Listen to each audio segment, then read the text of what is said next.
This is Monica Perez of the Propaganda Report, here with the host of my favorite podcast, The Rebel Capitalist. So please welcome George Gammon. Hi, George. How are you? I'm extremely well. Thank you for having me. That is great. I'm happy to hear it. I know you've been traveling a lot, and you have such an interesting lifestyle, being a totally confined mother of three teens in LA. I live vicariously through you, and I kind of want to live in other countries and do all that fun stuff, but you'll have to do it for us. But you are such a fascinating character, George. You probably don't realize that. And I think people would find it very interesting to know a little bit about your backstory. You have a great podcast where you talk to the really smart guys, the smartest guys in the room in finance, which is stuff. I have a lot of finance background, but unless you really think about it and focus on it and stay current, it's just not relevant. It's very hard to always have your mind around it. Yet I've heard you say numerous times that you practically flunked out of high school, and also that you just figure stuff out. You just think things through. You start with a piece of paper and a pencil or whatever. And I would just love for you to share with us that kind of wisdom. Yeah, because that's the answer to brainwashing. That's where it starts. You can, even if you can't figure stuff out, then your overlords really shouldn't be in control of it. That's not a representative government. So anything you can't figure out, like that's a big red flag for me. So I would love for you to just tell us about how you think and kind of what your story is. Yeah, sure. Well, one thing I'd like to point out that I not only speak to the smartest guys in the room, but I think I speak to the smartest gals as well. That is so true. I just got off the Skype call with my good friend Lynn Alden. And I would put her up there with the smartest people I've ever spoken with in my entire life. She's right up there with Jeff Snyder and guys at that level. So there's a lot of super, super smart people. And by the way, self-educated as well. She's got a very strong educational background, but I believe it's in engineering. It's not in macroeconomics. It's not in investing. But going back to my story, just did very poorly in school. I had a lot of problems growing up. I got into trouble all the time. My parents were divorced at 7, so I don't know if that has something to do with it or not, but I just had a lot of, if you look at the probabilities, there wasn't a very good chance that I was going to be successful in life at all. I think even in high school, my junior year or something? They vote people most likely to succeed or whatever. I was like the most likely person to end up in jail, or I was one of those categories that just basically just don't even try. And I almost flunked out of high school. I ended up actually getting through it though.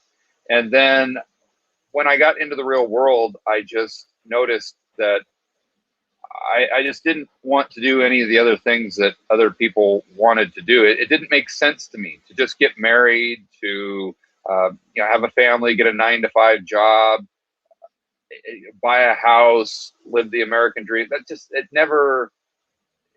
didn't compute. So I'm like, well, I'm just going to do whatever I feel like doing at the time. And so I started a t-shirt company. That failed miserably. And then I just kept doing other things, and that led me to the life of being an entrepreneur. And I had several businesses from 1998 or so to 2012, and I worked for some amazing people in that time frame as an employee and as a consultant. I think my last job was in maybe 2000 or something right around there. But since that time, I've worked for myself in one capacity or the other. And in 2009 or so, I lost almost everything. At 34, I was a self-made millionaire. I was trying to think through the timeline here. That was maybe 2005 or 6, something like that.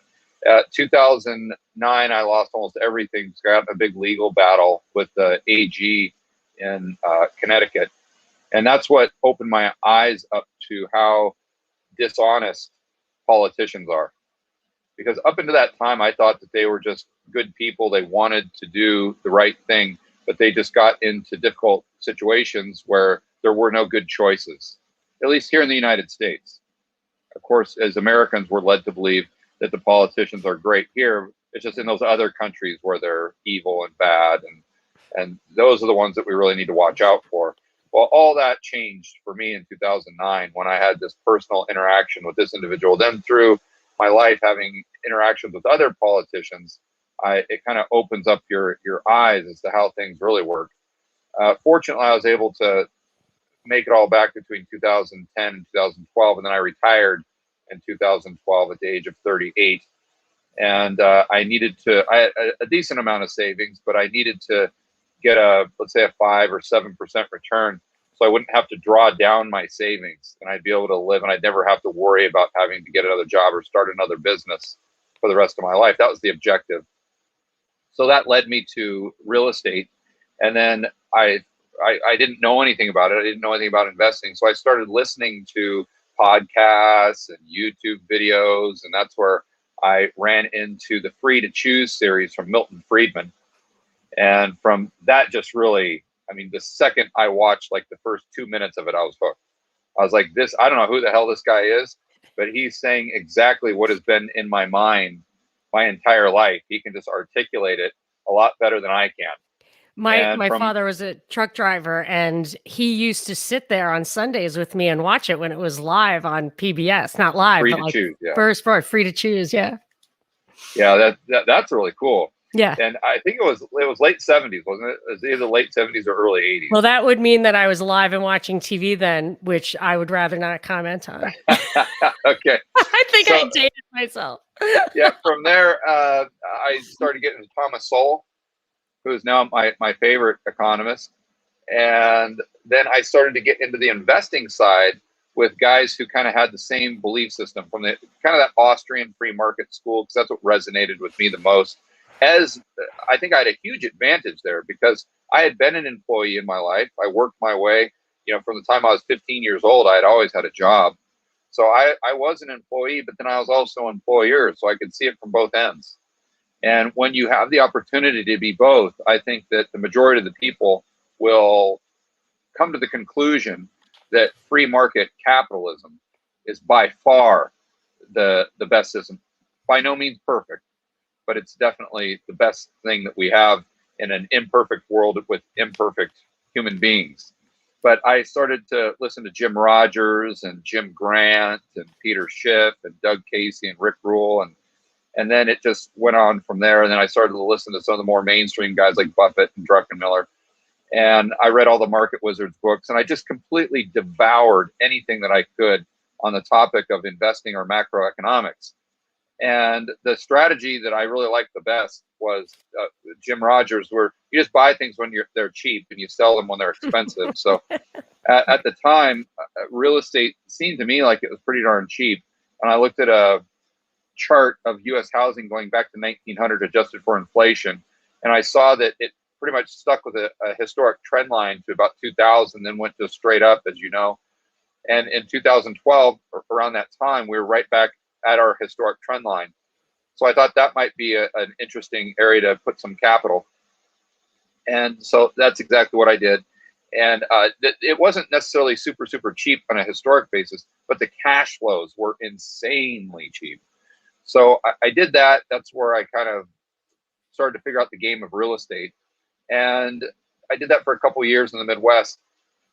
As an entrepreneur between 2010 and 2012, one of the ways I made back all the money I lost with my dealings with the politicians in 2009 was by doing business overseas. And so I made a significant amount of money overseas. So it's very comfortable doing business outside of the United States. So I Do you thought, speak other languages? at the time I didn't. No. But I was just very comfortable doing it. So I said, okay, well, I've figured out this real estate game in the US. Maybe I can get bigger returns outside. So I kind of took the macro view and like, okay, might get some inflation. Therefore, people's Social Security checks might not go as far. So I thought, well, I'll go to South America. There might be some opportunities there, because I thought a lot of people would move to South America if we got some significant rates of inflation. So I started investing down there is the point. And in 2015, I started investing heavily in Medellin, Colombia. And I have a team of people now that work for me full time down there, buying properties from hopefully motivated sellers, getting a good deal, and then keeping them in a rental portfolio or flipping them. And that kind of turned into a little side business. And then in 2019, we were doing so many projects. I thought, well, this would be a good TV show. They're very popular in the US. And why wouldn't they be popular in Spanish speaking countries? So I went to the local TV station and I pitched them on the idea. And this kind of is a good story that gives you insight as to my personality, which for me just seems normal. The whole way I live seems normal to me. I didn't even know it wasn't normal until I got on YouTube, and people like yourself started to tell me that this was such a unique way to look at the world. But at the time, I didn't really speak Spanish, and I knew nothing about doing a TV show. I'd never produced one. I didn't know the first thing about it, but it never dawned on me that was crazy to go to a local TV station and pitch them on how they should give me a time slot on Sunday night prime time, and they should have me produce the show, and it would be a smashing success. That it didn't dawn on me how that's just completely nuts. So I went ahead and did it, and they said, oh, they didn't really pay much attention to me at the beginning, but they kind of said, fine, if you produce something like a 5-minute, I think they call it a demo reel. You probably know that better than I would, being in LA. Then we'll look at it, and if we like it, we'll kind of go from there. We'll talk to the executives.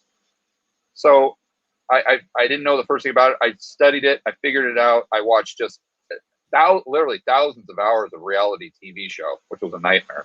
But I just kind of reverse engineered what they were doing to get the audience to watch it. And I noticed the editing, how they cut every 3 or 4 seconds, as an example. And so I'm like, okay, I get how they're doing this structurally. Now I need to just do a 5-minute, write a script. We'll play it out here. So we did it. We took it in, and they watched it. And after reviewing it, I said, okay, when can you guys get back to me? And they said, we don't need to get back to you. It's done. You got it. This is amazing. So I said, great. So we did the TV show, 13 episodes. When we had the break, I wanted to keep the editors busy, and because they were fantastic. I didn't want to lose any of them. So we started the YouTube channel. And initially it was about real estate investing, but that's not really what I like to talk about. And this whole time I've been involved with real estate investing, but my true passion is macroeconomics. And every single day, if I was at a job site or looking at a property or something, I'd have these earbuds in, and I'd be listening to Real Vision. I'd be listening to Macro Voices. I'd be listening to whatever podcast, whatever YouTube interview I could with my favorite macro guys and gals, and just trying to absorb it. I was just fascinated by the whole puzzle and trying to figure out what's going to happen next, and inflation, deflation, and money, and the way the monetary system works, and the global economy and supply chains. I mean, it just was so interesting.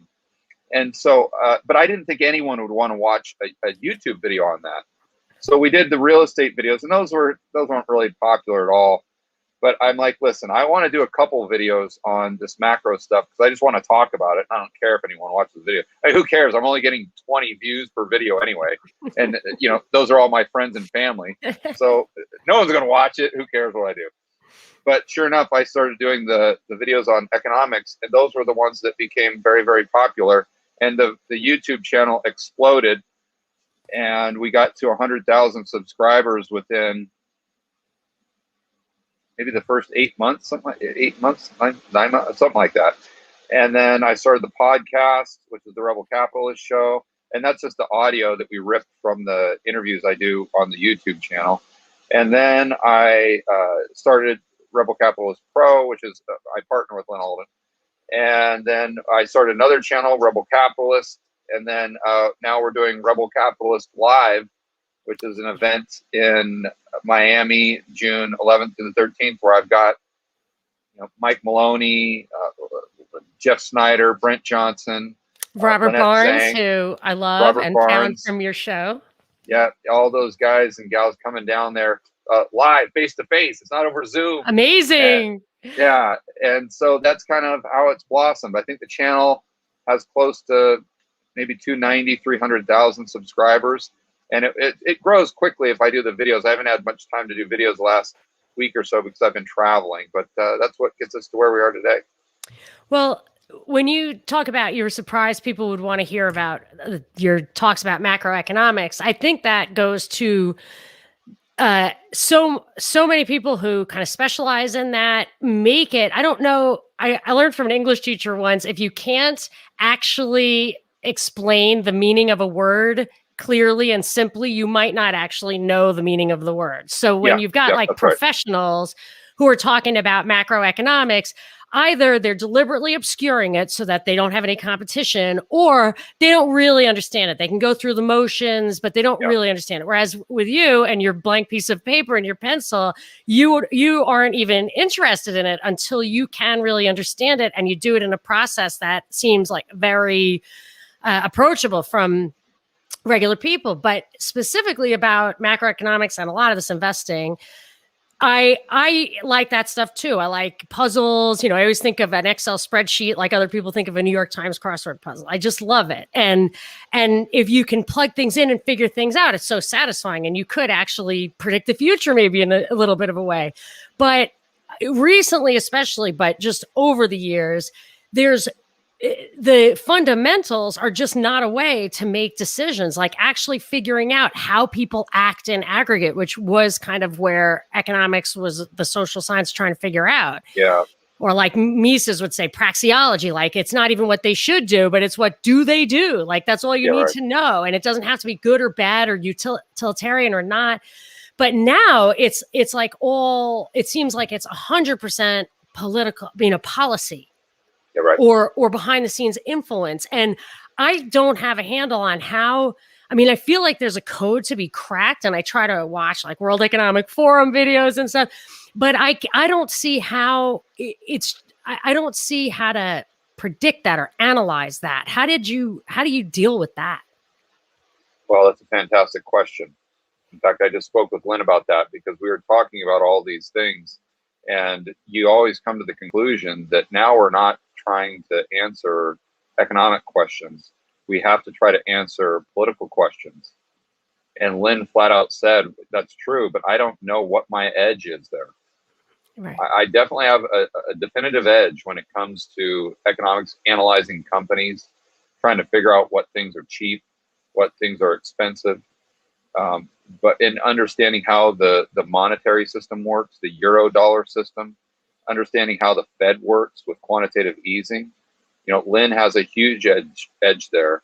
I think I might to a certain degree. But when you start trying to figure out if the government is going to enact universal basic income, and I mean, we already have it to a certain degree with the Yeah. stimulus checks, but if that's going to become permanent, and then what type of regulation that they're going to impose in the future, or what types of regulations they're not going to retract, that's so difficult to figure out. And unfortunately, those are the things we need to figure out in order to make good investment decisions. Not only good investment decisions, but good decisions on how you can maintain and or maximize your personal freedom. One thing that I've been struggling with a lot lately is, you know, I've got, compared to most people, I've got significant resources when it comes to financial resources.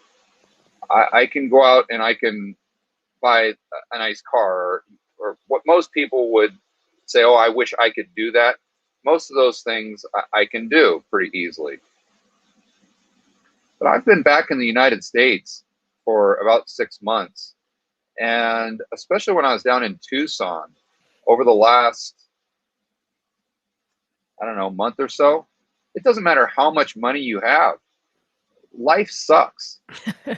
If you're used to just going to restaurants and enjoying Right. yourself, and I mean, I don't know what it's like in LA, But Oh, I've been I into a mean, restaurant like once in the past year. And really, the biggest problem now is I just fear that they are really going to keep us under house arrest unless we allow that gene therapy. I mean, which makes everybody sick. Like it makes everybody sick to get those shots. And I feel like I mean, I really fear like I'll have to move, you know?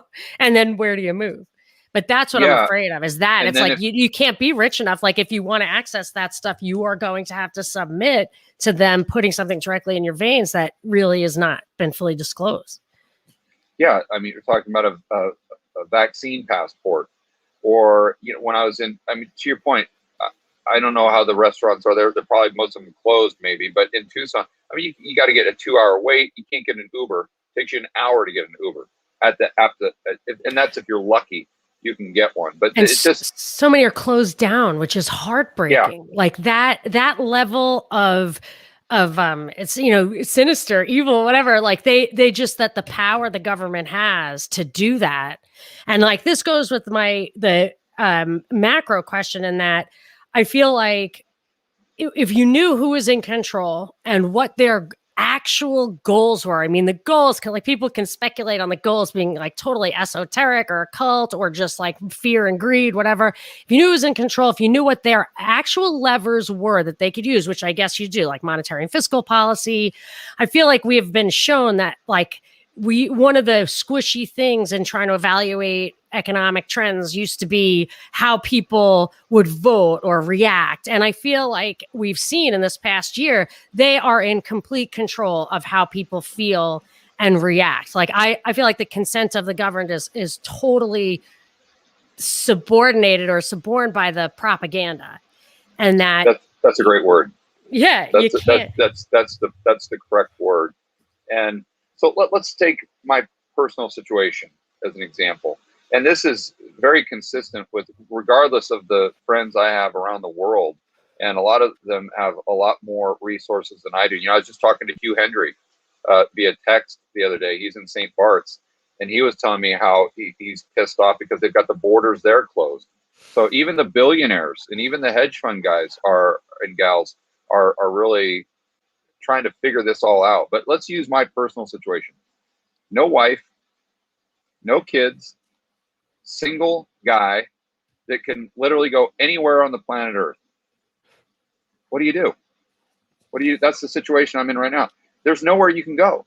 There's absolutely no place to go where you can just have this type of freedom. I've been looking at Tanzania because that's the only place. And don't put it, I'm someone that would easily get on a plane tomorrow into Tanzania if I thought I could get back to Rebel Capitalist Pro. That's my only hang up right now with going to Tanzania and just hanging out until we get, who knows what happens, but just trying to figure it out there where you can just live your life. But that But guy's dead now. yeah, of course. I mean, so but, who knows what's next there? Oh, but you're just saying for the next couple of months.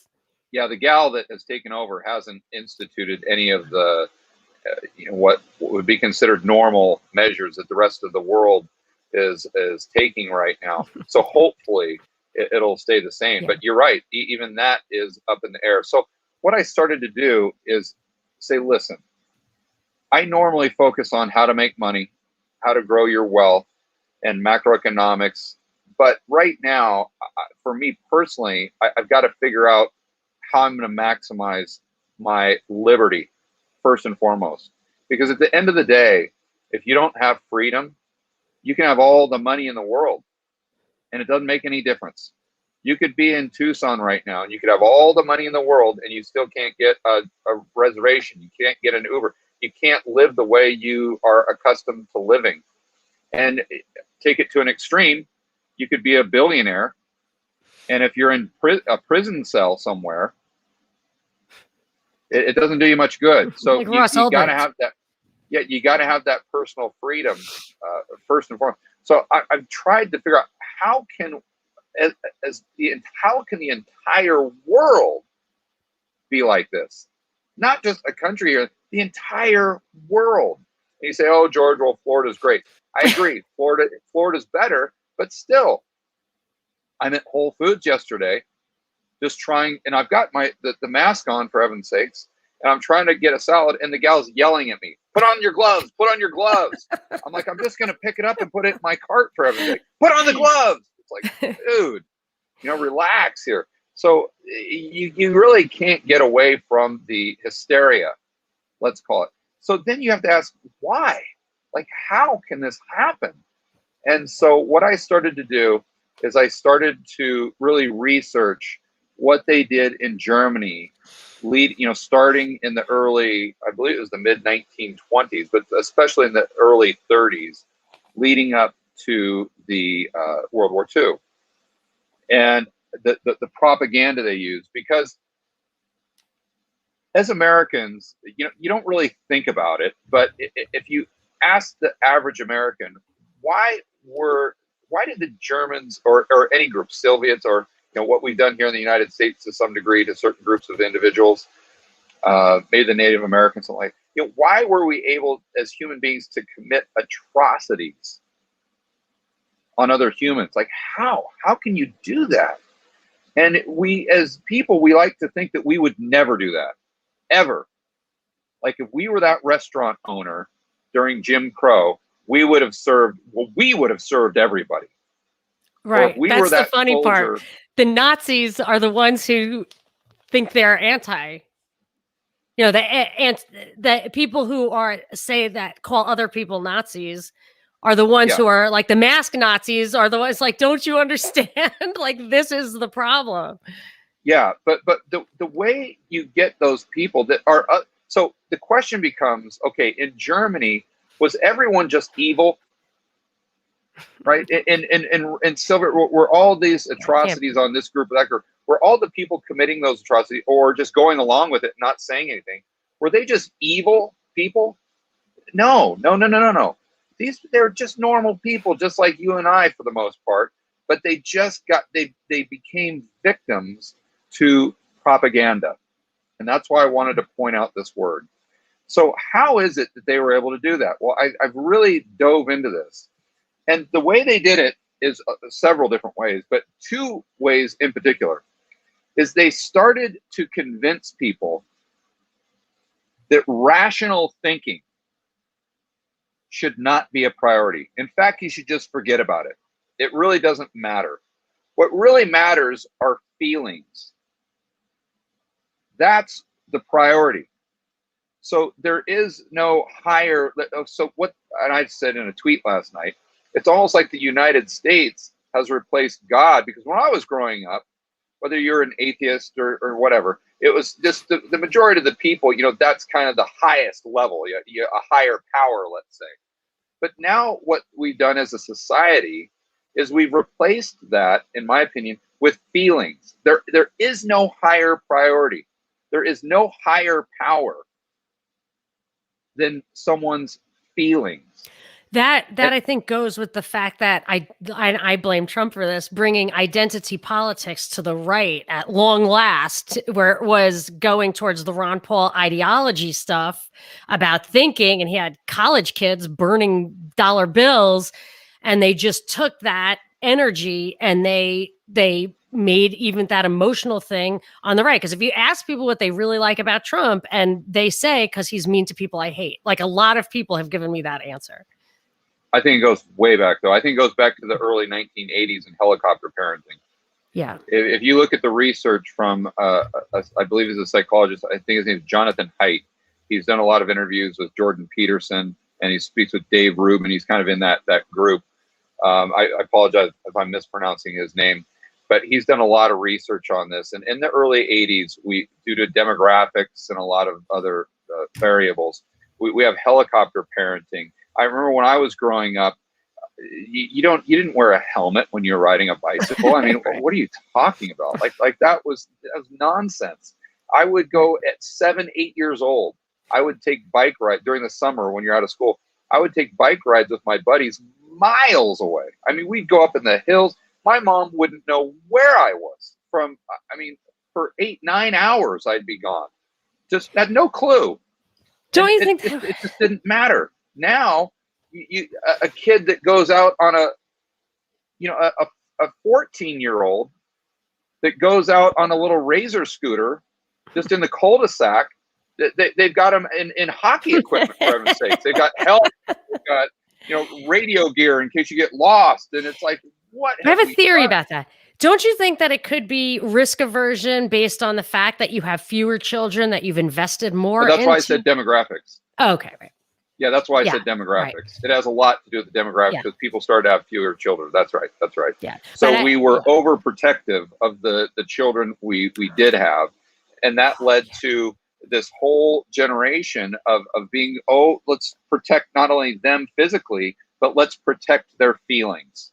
Let's protect the way they feel, because we as a society, we became like maternal, like everyone was our children, and we need to protect. And you see it even now with monetary policy. You see, we can't go through any pain. We can't take the pain of a recession.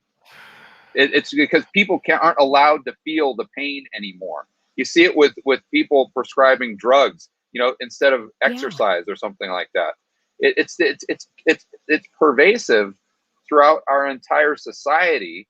And now we've seen it in colleges. We see it with safe spaces. We see it with all these things. So I don't know if Trump had anything to do with it or not. I think that's an interesting take. But I would argue that I agree with you. Long precedes Trump, and that the society, it was already kind of brainwashed into that mentality. There's two books I must recommend to you by both by a guy, Guido Preparato. I don't know if you've ever heard of him. He's like Italian and American and maybe something else. The one book I was going to recommend to you was called Conjuring Hitler, along with another book called The Politics of Cultural Despair by Fritz Stern. Those two books, as to the extent that you want to look into Germany, The Politics of Cultural Despair would be like the kind of official narrative of the psychology behind it all. But Preparato's Conjuring Hitler is more about outside influences deliberately enhancing a dysfunctional subculture, like Britain wanting to undermine Germany by picking whatever kind of unrest they were directing it, perhaps. But that was a Preparato book. But Preparato also wrote The Ideology of Tyranny, where he identifies, and I don't know anything about Michel Foucault, but he actually says that in the 80s, this philosophy of Michel Foucault came where it was all about identities rather than like ideology. Yeah. So you're absolutely right. It totally predates, and this was just, I think, probably the culmination of it all. They knew that they were having a little bit of a problem with the Ron Paul element, because there were still people who had that legacy of being able to think. And were raised by people like my dad, who was like a truck driver watching Milton Friedman on Sundays on PBS of all places. And so I think that there was like a little tipping point there that they had to seize the day. And the same thing with like Obamacare is just a tipping point to get like more than 50% of the economy basically controlled by the government. But the seeds obviously were set decades ago, for sure. Yeah, that's right. Postmodernism and Foucault. I've heard the Weinstein brothers and Peterson and Rubin, those guys talk about that quite extensively. And I think that's where you get to a point where we are now, where you're not a guy, you're not a gal. It's just however you feel that morning. That's just kind of what you are. And it seems just insane for most of us. But those who kind of buy into that belief system, for them, it just makes sense, which again brings us to where we are today, which I think makes us as a society so susceptible to any type of propaganda. And the second thing that they did extremely well is the use of media. And you say, well, duh, George, they'd probably done that before. To a certain degree, but not like they did it. It was actually, they had these very inexpensive radios built, which at the time was kind of like a novelty, like, oh, wow, you got a radio? But they made them very cheap. So the majority of households in Germany had a radio, and they started to, and it wasn't just, let's put, Hitler on and have him do speeches. He was there, and then they put them in schools too, in the classrooms. But it was all the entertainment. They would do shows, they would do music, they would do all these things, but it had all of the propaganda intertwined in the message, right? So if you kind of think that through and layer it over what we see today, it's the exact same thing. And I'm not saying that there's Nazis in charge or anything, but what I am saying is the central planners are using the exact same playbook. I mean, you can't turn on ESPN anymore. You can't watch a movie Right. anymore. You can't watch a basketball game, a hockey game. You can't watch a TV show without getting this political narrative jammed down your throat constantly, And constantly. It never ends. they're even transforming sports itself, which was kind of the last bastion of objectivity. I remember tears in my eyes when my son would go play Little League and my husband would go with him, and it was their last moment. And if you like talk about feeling pain, half the kids are in pain at the end of it, because they're losing. And that is real. And it makes them understand the consequences of actions are not always punishments. They're just impact of how hard you work or what you're good at or whatever. And I think during the kind of where the social control mechanism was war, they did maintain that two side of sports. But now I've noticed, like, ever since they started hitting the NFL with the take a knee and nobody was watching anymore. And I thought, how can they don't want people to watch the NFL, which is like the army. And so they've moved away from that, and they've gotten to where now that, so one of the things is when the kids sports, they're letting boys, transgender boys playing girl sports, which takes out the objectivity of the, like, because they have girl sports so that the girls have a chance because of like a physiological difference. Otherwise, girls could play boy sports and they would all lose every time. So they're taking that like kind of objectivity elements out of it. And with all these like COVID things, they're not like injuries that are keeping people from being in sports. They're obviously propaganda to be like, someone just tested positive for COVID and he is staying home. Like, that is a part of it. But then you have all these like random underdogs who haven't been in the playoffs in 70 years coming up. And it's almost like everyone gets a trophy. So they've taken the objectivity out of the sports thing too. So that, I think that's very significant about how they've moved from the war model to the information control, kind of pure propaganda, just for that model, for what it's worth. Yeah, it's when you look at it through the lens, it's obvious what's going on. Then the question becomes, how does this play out? Like, what's the end game? And if we, I don't want to be too alarmist, because this started in go back to the Germany example. This started in the early, or maybe even late 1920s, early 1930s. They had a good 10 years. So I mean, assuming, but then again, we have social media now, so that would probably make the process a lot faster. Who knows? But I think then you've got to say, okay, well, what is the message? And another thing that they did extremely well is they had a defined enemy. Mm-hmm. So you have to say, okay, assuming they're going along with this playbook, which it looks like they're doing, who is the defined enemy?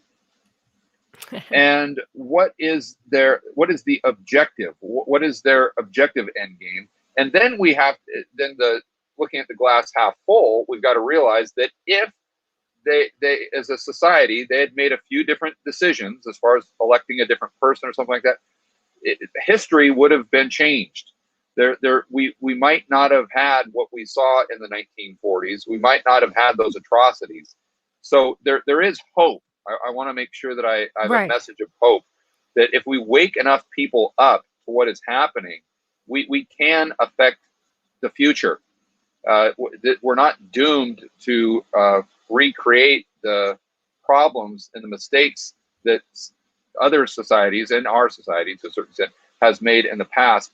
But we've got to figure out who is the enemy, because it could be a lot of different things. I've thought about, is it who knows? Is it the white Christian male?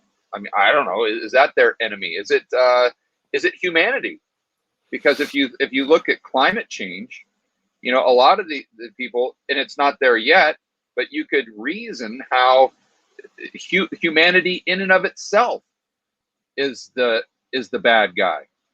I don't know, but we've got to pay attention to these things to try to figure out what it is and kind of put the pieces of the puzzle together. And and one thing also too, the narrative in Germany got more and more extreme. In 1931, they didn't come right out, and Right. even the Nazi political party, and say, "Hey, this is what we want." Bam, bam, bam, bam, bam. We're just Yeah. going to beat you over the head with it every single day. It was subtle at first, and then it just became more and more and more and more and more and more extreme until you got to what you had in the early 1940s or so. So I think what I'm doing personally is I'm just trying to pay attention to the cues around me and hear what types of messages from the central planners, like IMF, World Economic Forum, a lot of politicians around the world, what messages are becoming louder and louder and louder, especially through the vehicles of this propaganda channels that we've seen through media. I think that there's what I hear, I've just woke up to this just after the January 6th thing, and even more recently than that I started watching this old TV show, Mr. Robot. It's old, but the first thing the narrator says on the first episode is there is a group of people who control the world. They play God without asking. They do this, they do that. And I was like, wow, I think that's completely true. Like, I think exactly how he described it is completely true. And I thought, why is this TV show telling me that?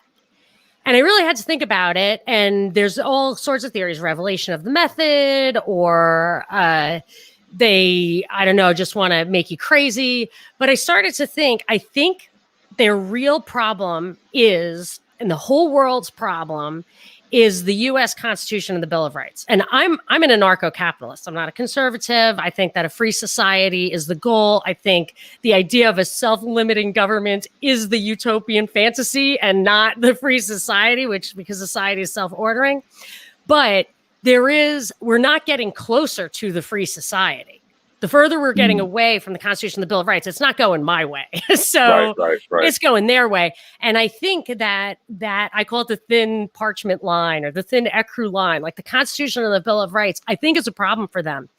And I think the Second Amendment keeps, like, our dedication to the Second Amendment, for example, keeps all the rest of the countries that have already confiscated the guns from really jackbooting their people. Like, they are not going nuts because they want everyone in America to say, see what happens? It's fine. You can trust your government. None of those countries have guns, and the government doesn't get out of hand. We're the last straw. And I feel like, why did Mr. Robot tell me that there's this overlord thing who wants to oppress me?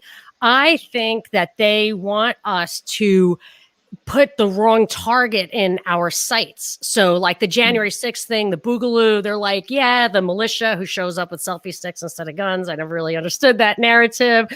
But they're saying, these guys want to overthrow the U.S. government. They have, Right. They went in there to stop the electoral certification. I'm like, those insurrectionists stopped was counting the votes. They stopped the only hope of questioning the electoral certification because of the process. And Robert Barnes kind of shored up my thinking on this, not directly, but just fighting lawsuits and stuff seems to slow them down a little bit, and I feel like they are, when you hear things like the Boogaloo and the Proud Boys, people want to turn that getting a lot of press.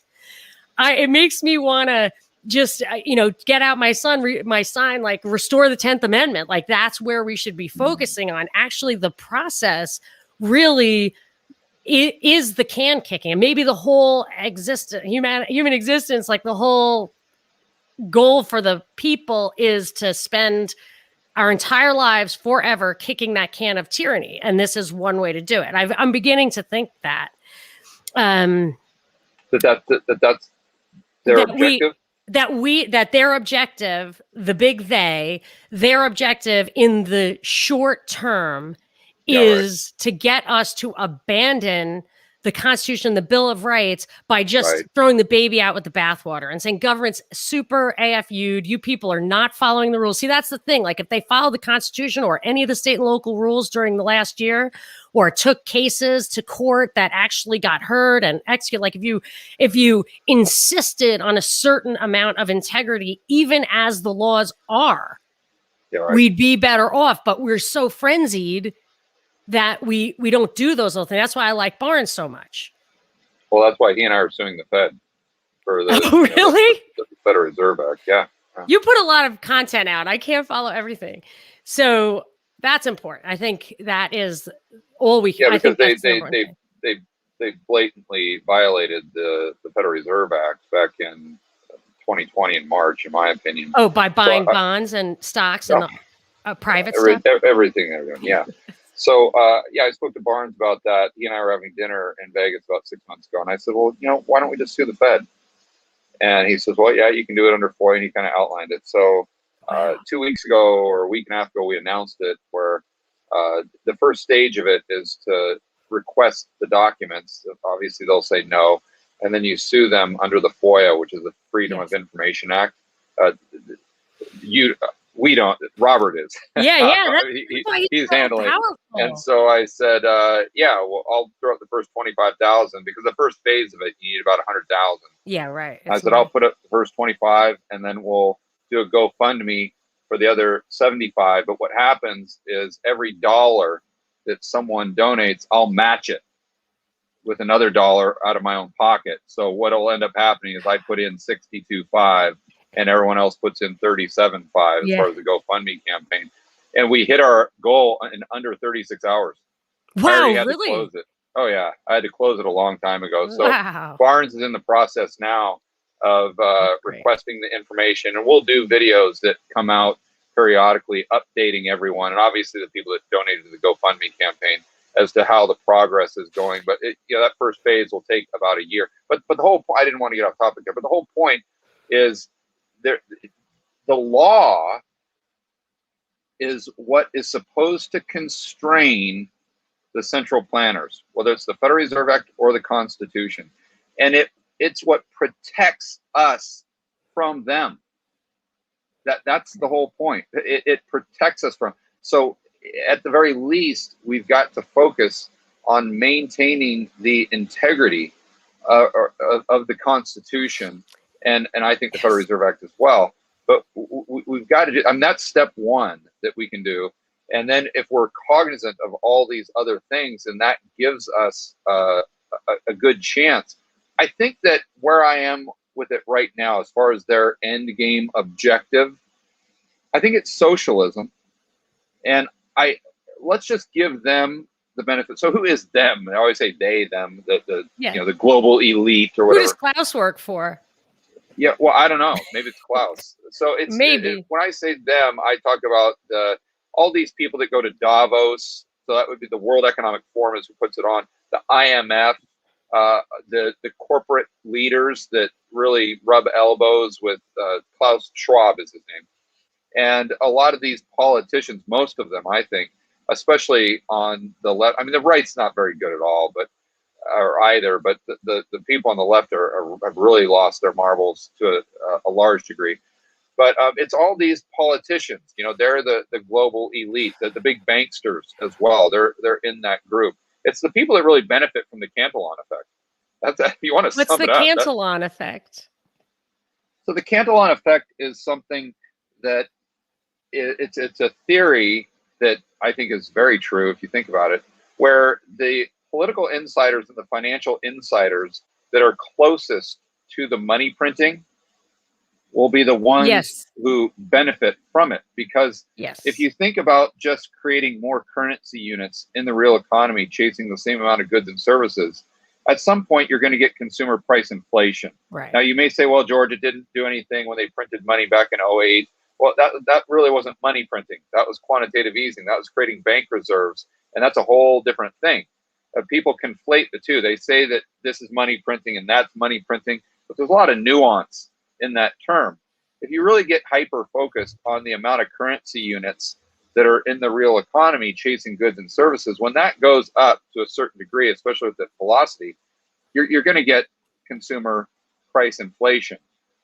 So with where was I going with that? I completely the Cantillon effect, the people who are closest to the Federal Reserve. Right. So when you get all the real money printing, when there's more, let's just say physical currency that's going out, if you want to look at it kind of the old school way of doing it, the people that get the money first are able to spend that money before the prices of the stuff goes up. Right. So so in today's terms, more modern terms, where we're not physically printing green pieces of paper, that would be all of the politicians that benefit from giving contracts to specific uh, groups. You know, we look at this $3 trillion infrastructure project, or 4 trillion, or whatever it is, and they say how great it's going to be to build these roads and bridges. Okay, well, who's building the roads and bridges? Most likely, most of it's going to be wasted. But the money that does get spent is going to be spent on corporation hiring groups that are going to give kickbacks to the politicians for hiring them in the first place. And who gets bailed out when the Fed does quantitative easing, that form of money printing? Well, that's going to be the big banks. That's going to be the financial insiders. So you're creating all of this additional quote unquote money. And before it increases prices, these people are able to spend it and get the benefit of the free money. And so that's wages, the Cantillon effect. The wages, so those people get to spend their new money on old prices, and then the prices go up afterwards. But this, I think, why I don't understand why anyone with any moral sense likes Keynes at all. He actually said we have to inflate because wages are sticky and you can't cut their wages. So you just have to inflate the prices out from under them. So the third level would be that the prices go up before the wages go up. So it's, they lag. Yes. So the first guy gets everything, then whatever. But this makes me think, now that we're talking about they, and this was a question for Lynn maybe, is, so I've looked at the World Economic Forum partners, and they have a lot of public companies who that are their partners. And I thought there should be like a Dow, an S&P, and then there should be a WEF. There should be a World Economic Forum. Like, those are the companies that are going to, like Warren Buffett would say, going to be here in 20 years, anything on the WEF. So if it's Google and also Black & Decker and Chase and in, I guess, smaller guys, whatever, you could make an index where you're pretty sure that if it has normal returns, it probably has less than the same kind of risk, because they're not going anywhere, those companies. They're investing in the World Economic Forum type policies, whatever. So this is a question that I thought of when I was listening to I forget who you were talking to, but the guy was saying, you need to think about what the Fed will do, not what they should do. And it made me think about the idea of, like, I would say libertarians die by the sword, but they don't live by it. So like when Palantir went public, I wanted to buy it, but I just couldn't bring myself to do it. Like, I just couldn't do it. So I want to have a WEF. I want to have an index of World Economic Forum, but like, that's just the worst. But is that really a moral dilemma, or is it a mental block? Like, how do you deal with the fact that the world is the way it is? Like, I want to defend the Constitution, even though I think that it's that a free society is the only just society. So, but you have to live in the world as it is. So how do you approach investing like that? Like, is it a good company? Is it a bad company? Does it make guns or tobacco or, surveillance software? Yeah, I don't really get morally involved in well, I shouldn't say, 'cause in business you do. There's a lot of ethics and morals that go into business. But as far as just, like, I would have no issue buying a tobacco company. No, me neither. I was kidding about the tobacco and the guns. I own coal stocks. I own uranium or oil producers. But I think I get what you're saying, though. And if you look at what I think their end game is, being socialism, the avenue that, as they've stated, to achieve more central planning, at the very least, is basically through fascism.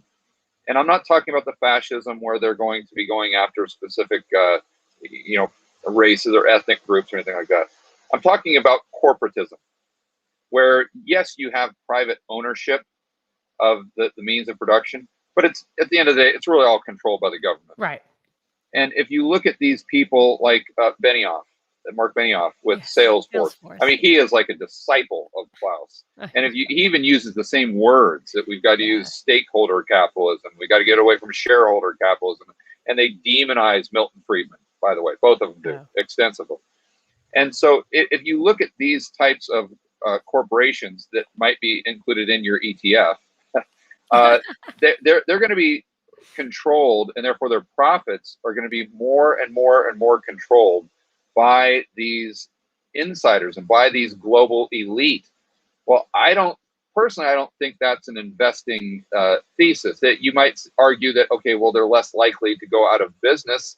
They're more likely to get bailed out. Right. And I would agree, but I don't make my investment decisions based on that. What I try to do is go back to Jim Rogers and ask myself what's cheap and what's expensive.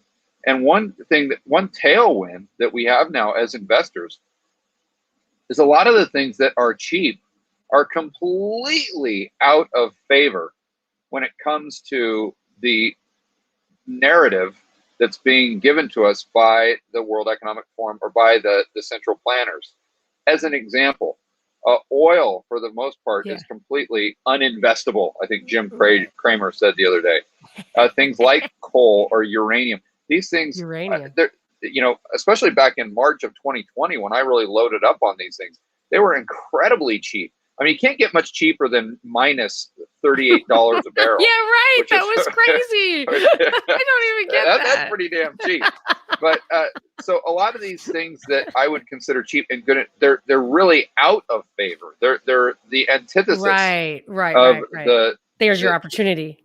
Yeah. So I think that is your opportunity, and that kind of serves both purposes. You're not playing along with them. But in fact, you're really giving them the bird. While at the same time, you're making a good investment decision long term. Excellent. That was so awesome, because I always thought that too. I was like, people say we have to keep up with China and Russia. And I'm like, well, if we were free, they'd be having to keep up with us. So that's that. So, okay, let's just, the last thing I wanted to ask you about was how, if, the people who listen to you are already immersed in, or at least dabbling in managing some of their own financial affairs, but how would people kind of get started? First of all, do you do personal consultations, or do you have like kind of intro stuff on? I know you have Rebel Capitalist Pro, you have the Rebel Capitalist Live event. Like, how can people access some of your wisdom and guidance? I mean, 99% of it's just free on YouTube. As you know, with this little Rebel Capitalist channel that I started a couple months ago, it's not edited. It's by no means scripted. I just get on there periodically when I get a chance and just do a 10 or 30-minute, 20-minute live stream and just give just my thoughts on what I'm thinking about at that time. And it's right off the cuff. And I talk about investment stuff, personal freedom, entrepreneurship, a variety of different things. And if you just want to subscribe to that, that's probably the best way to do it. And then if you want something that's more professional, let's say, and more well thought out, you can watch the George Gammon channel, because that's edited and we kind of put up more thought into those videos.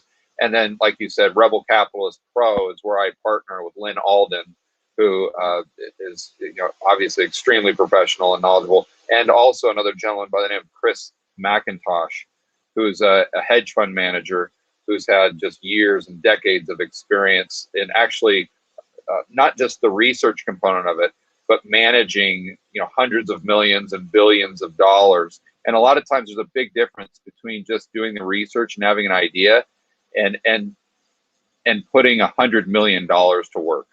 That's a different mentality. So it's great to have both those individuals on board with that project. And it's just an online forum where people can access the research. We do live streams. And then the Rebel Capitalist Live. But as far as consulting, I don't do anything like that. I just don't have the time. I might in the future, but nothing right now. Everything, pretty much, again, 99% of what I do and my ideas are just free on a YouTube channel. And why do you do it? I mean, it seems like you're a busy guy. It takes a lot of time. I mean, do you like talking to these cool people? Do you always looking for a challenge? Like to share your thoughts? Yeah, all of the above. Right. I'd be doing it anyway. Right. I mean, before I started the YouTube channel, whether I was doing the TV show or the real estate or whatever I was doing, this is what I was thinking about constantly. And trust me, I don't, just because I have 2 YouTube channels now and all this other stuff we've been talking about, I don't think about macro any more now than I did 5 years ago or 3 years ago. I don't think about it 1 minute more. It completely consumes my life It consumes my train of thought, whether I'm in the shower in the morning, whether I'm eating lunch, whether I'm at the gym, whether I'm doing YouTube. It just doesn't matter. This is what I think about constantly. So it's just a very neat opportunity for me to be able to share my thoughts. And to this day, it blows me away that people are actually even interested in hearing what I have to say or what I'm actually thinking about. That's very surreal. And then, the opportunity to talk to like-minded individuals and people who are far smarter than I am. That's just, I have to pinch myself very often when I'm talking to a Jim Rogers or a Rick Rule or a Doug Casey or any of the people that I've been able to talk to, even guys like Richard Wolff. I really enjoyed speaking with him. He's a very famous Marxist, and people that I might not agree with completely, I still really enjoy, as long as they're intellectually curious, honest. And And they're really totally trying to figure things out, and they enjoy a back and forth, and they're not name calling and just being ridiculous and emotional. But if they're truly trying to do some research and have an intellectual debate, go back and forth, I really, really like talking to those people because it helps me get out of my own echo chamber. Yeah, if they're smart and honest, you have to. But that goes back to what we were talking about before. Yeah. And what's our first line of defense against propaganda? It's doing the opposite of what they want us to do. And they want us to eliminate rational thought. Right. They want us to eliminate critical thinking. And they want us to prioritize feelings. Well, there's no better way to increase your ability to think critically than get outside of your echo chamber and talk to individuals who are intellectually honest and curious, who might see the world a little bit differently than you do. So again, that's another reason I'm so blessed to be able to do the things that I'm doing now in the Rebel Capitalist show and speaking to people just like you. It has been a real pleasure. I was so thrilled that you were going to give some time, because I know how busy you are, because you put out so much content, and I know that you also do so much for your own personal liberty and spend a lot of time just thinking, I'm sure. So I really appreciate it. Thank you very much, George Gammon of the Rebel Capitalists. Thank you for having me.